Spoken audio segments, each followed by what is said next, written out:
Hola de nuevo, como cada jueves. Hoy hablamos de la gala de premiados 2023 del sábado pasado, de las sorpresas en el Campeonato de Aragón de Slalom y de la concentración y exposición de clásicos en Canfranc Estación el próximo domingo. Vamos a ello.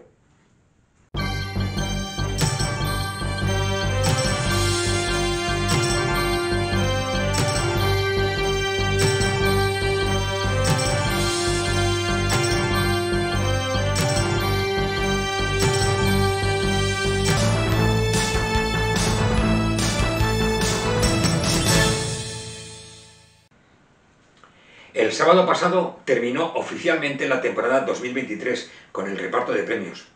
El acto se celebró en el Teatro de Alcañiz y allí se reunió la florinata de nuestro automovilismo. Se celebró en el acto el 15º cumpleaños del Circuito Motorland. Entre los hechos destacables, el buen rollo entre los y las deportistas, una placa a Laura Aparicio por su trayectoria deportiva, quien volverá a los Juegos Olímpicos del Automovilismo este año en la selección española.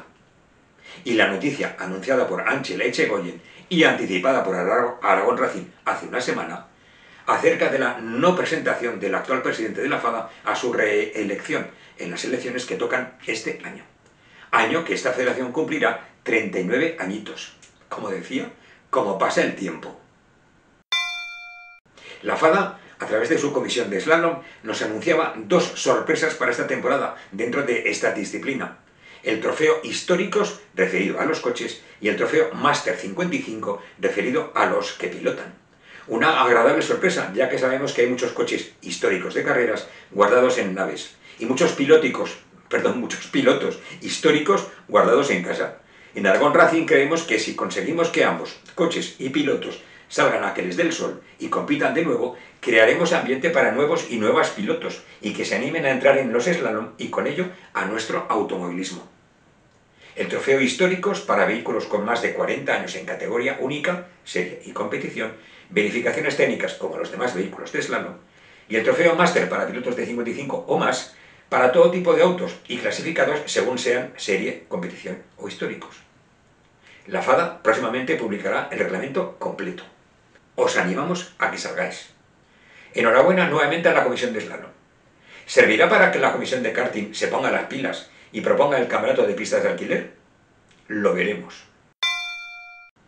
El domingo, en Canfranc Estación, se celebrará la concentración invernal de clásicos, organizada por la animosa Jacetania Classic Car, que partirá de Jaca y que recorrerá la carretera que bordea el río Aragón hasta Canfranc Estación. La expo será en la fachada de la antigua estación, convertido ahora en un hotel. El Ayuntamiento de Canfranc ofrecerá a los participantes una visita histórica para que conozcan mejor este singular lugar. Los vehículos estarán expuestos hasta las 5 de la tarde aproximadamente. Y al haberse unido el Club de Huesca, se espera que el número de vehículos sea superior a 30, desde un Alpine hasta un Seat 600. Y Aragón Racing estará allí. Bueno, y eso ha sido todo por ahora. Nos vemos el jueves. Un abrazo.